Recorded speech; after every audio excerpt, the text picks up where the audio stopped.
Вітаю, шановне господарство, дорогие белорусы и белорусские. И сегодня мы хотели бы поговорить с вами про психологічную дапамогу ў турме. Нам усім вядома, што психологічная дапамога яна накіраваная на тое, каб палегчыць психологічны альбо душевны стан чалавека. Пасля падзей 2020 года многія з нас даведаліся, што псіхолагі працуюць і ў беларускіх турмах, але да 2020 года нас не моцна цікавіла, а што там робіцца з психологічнай дапамогай, якім чынам яна пабудаваная. У нашай краіне існуе закон аб аказанні псіхалагічнай дапамогі і базавым грунтоўным прынцыпам. Калі чалавек можа звярнуцца за дапамогай, гэта з'яўляецца яго добраахвотнасць, канфідэнцыяльнасць з боку псіхолага. Сёння мы фіксуем, што ў беларускіх турмах парушаюцца два галоўных базавых прынцыпа. Гэта прынцып добраахвотнасці, звяртання да псіхолагаў, і прынцып захавання псіхалагічнай таямніцы. Адным з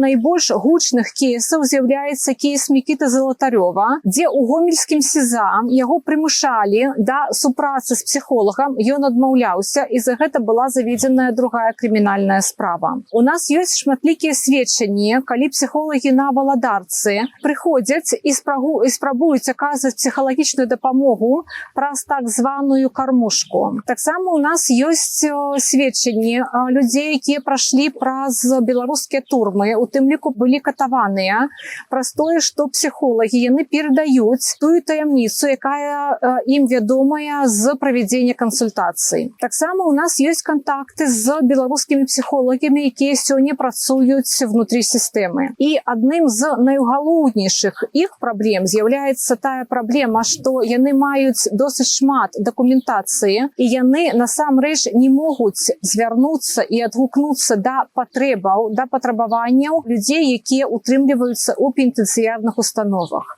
На наш погляд, самым галоўным, што можна было б змяніць? Першае, перадаць аказанне псіхалагічнай і медыцынскай дапамогі пад профільнае ведомства, гэта Міністэрства аховы здароўя. І другое, што мы павінны зрабіць у рэфармацыі пенітэнцыярнай сістэмы, гэта аператыўную работу супрацоўнікаў замяніць на выхаваўчую работу псіхолагаў.